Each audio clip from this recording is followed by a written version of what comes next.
What's good, YouTubers and YouTubettes? This is JB Sports back again with another one. Gonna talk about Deontay Wilder, 7th round knockout of Luis Ortiz. I'm gonna say this before I get into this breakdown of the fight and what it means for Deontay Wilder. First of all, Deontay Wilder is the greatest knockout artist in boxing history. Now, you can talk about George Foreman. You can talk about Ernest Shavers. You can talk about Joe Frazier. You can talk about all the great knockout artists in the past. But none of them has the knockout ratio that Deontay Wilder's ratio is. I think his ratio is 95% going into the Luis Ortiz rematch. It might have even ticked up a little bit higher than that after this latest knockout victim. And this guy, Deontay Wilder, is a special fighter, man. A once-in-a-lifetime fighter, a once-in-a-generation fighter. And it's time for him to get his just due. Now, as far as the rematch goes with Ortiz, man, Ortiz fought a great fight up until the knockout, man. I had him up 6-0. I had him winning every round. Now, round 2 was close. You could have maybe gave that round to Wilder. A lot of people gave him the 6th round, but I didn't see that either. I thought Ortiz won the 6th round, too. He was leading all the way. He's winning all the way up to the fight.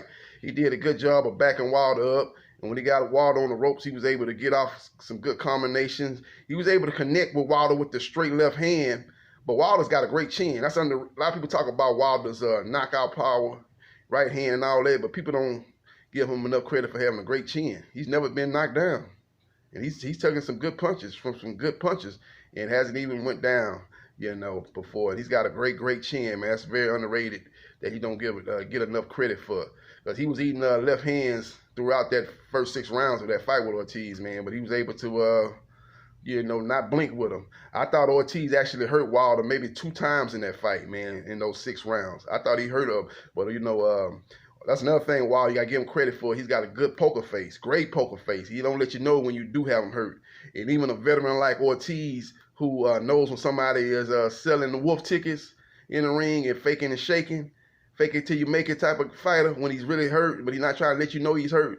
Ortiz is one of the better veteran fighters and read through the camouflage and the BS of a fighter trying to, convince him that they're not hurt when they really are hurt. And he's able to attack them and get them out of there. He was able to do that actually in the first Wilder fight when he hit Wilder with the straight left in the 7th round of the first fight.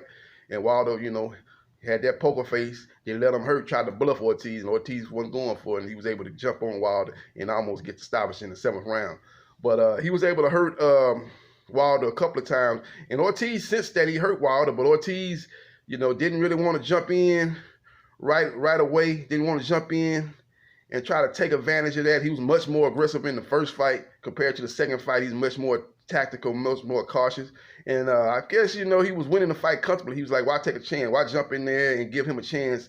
I'm trying to let my hands go and maybe go for the kill shot and give him opportunity to maybe catch me coming in. So he kind of didn't take those couple opportunities that I thought he had that he hurt Wilder. He didn't take advantage of those. Like he kind of went into a Vladimir Klitschko mode, safety first type of mode.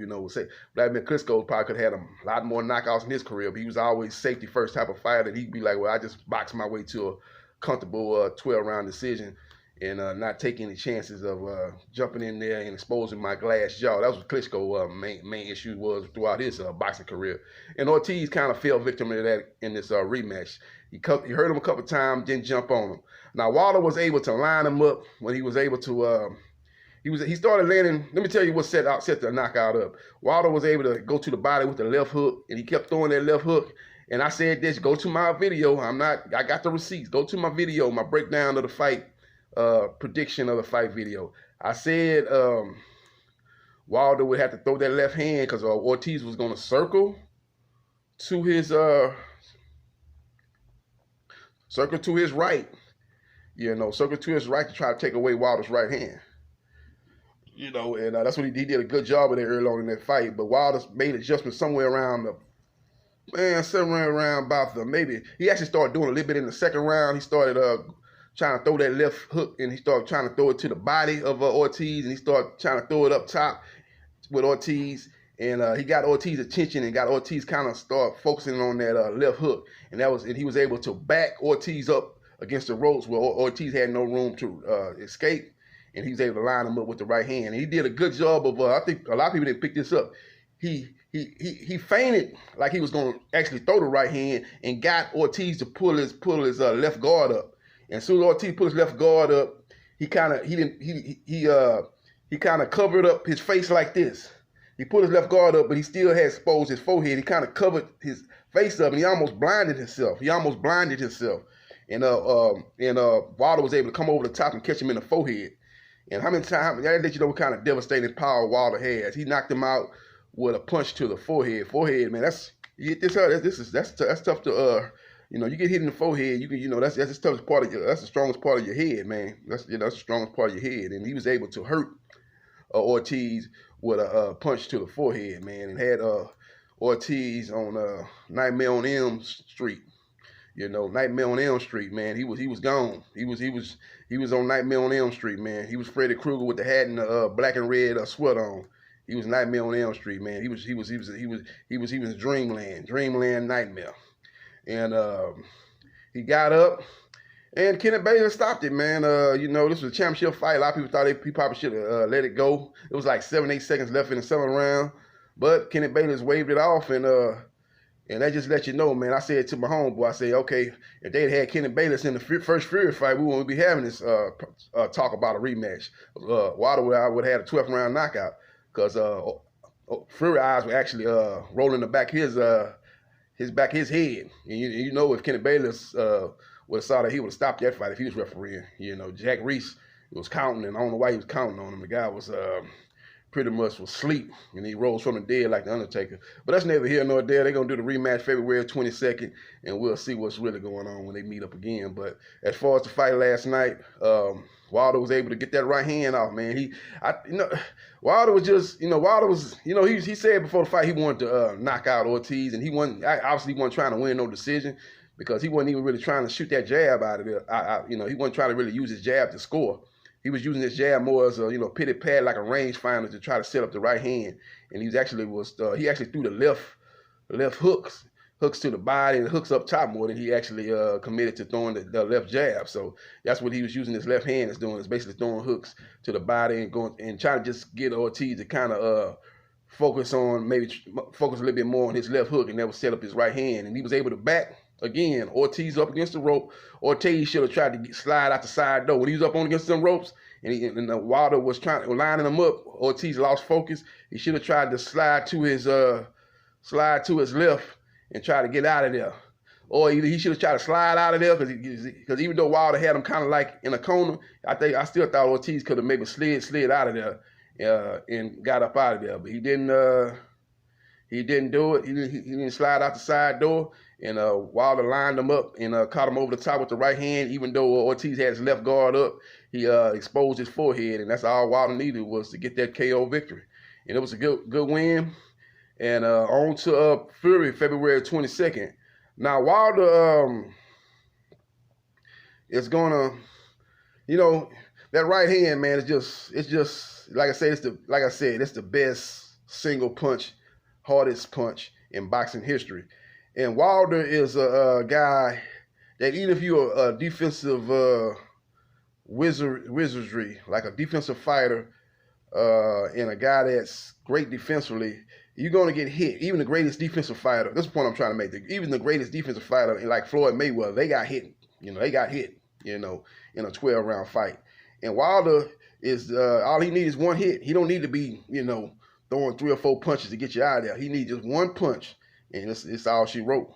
And that's the reason why he almost is, I ain't going to say almost, he is unbeatable in the heavyweight division right now. I don't see nobody beating him just based off that fact that he's just a guy, like he said, you got to be perfect for 12 rounds. I don't have to be perfect but for 2 seconds. And that's what it is, man. He's just a devastating knockout artist, man. And he believes in his power, man. He doesn't get riled. He doesn't get frustrated. He just is very patient, very calculated, and he just studied. He figured out, say, hey, okay, Ortiz has been backing me up the whole fight, and he's been getting off his shots and stuff like that. And his money punch, I pretty much been eating this money punch, and and he hasn't been able to get me out of there with his money money punch, the left hand. Now let's see what he do when I land my money punch. And you saw what happened in that 7th round. Wilder landed his money punch, fight's over. Good night, Irene. You know what I'm saying? And it was over with, man. So great win by Deontay Wilder. I think in the fight against Fury on the 22nd, I think Wilder's going to have to use that jab a little bit more. That's the only thing I can say that I didn't like him. You know, I thought he should have did a little better job at it. It all worked out for him because he's able to land that right hand. But he's going to have to shoot that jab out, especially when he's fighting Fury, because Fury was going to be a little bit more difficult to catch. You know, I believe Ortiz is a much better, much harder puncher than Fury, but Fury is a little bit more awkward and a little bit more elusive, and he does a good job of. Unlike Ortiz, when he was against the ropes, Ortiz was a fish out of water, man. He panicked, lost focus, whatever you say happened, and he was just a deer in headlights, and he got caught and put to sleep. But if he gets Fury in that same decision, sure, gets Fury in that same position on the ropes. Fury does a good job of. He's got great head movement. He can move. He fights tall, and it's hard to get a good shot at him even when you have him on the ropes. And even when you do catch him, he does a good job of grabbing you and holding you, and then pushing you back toward the middle of the ring.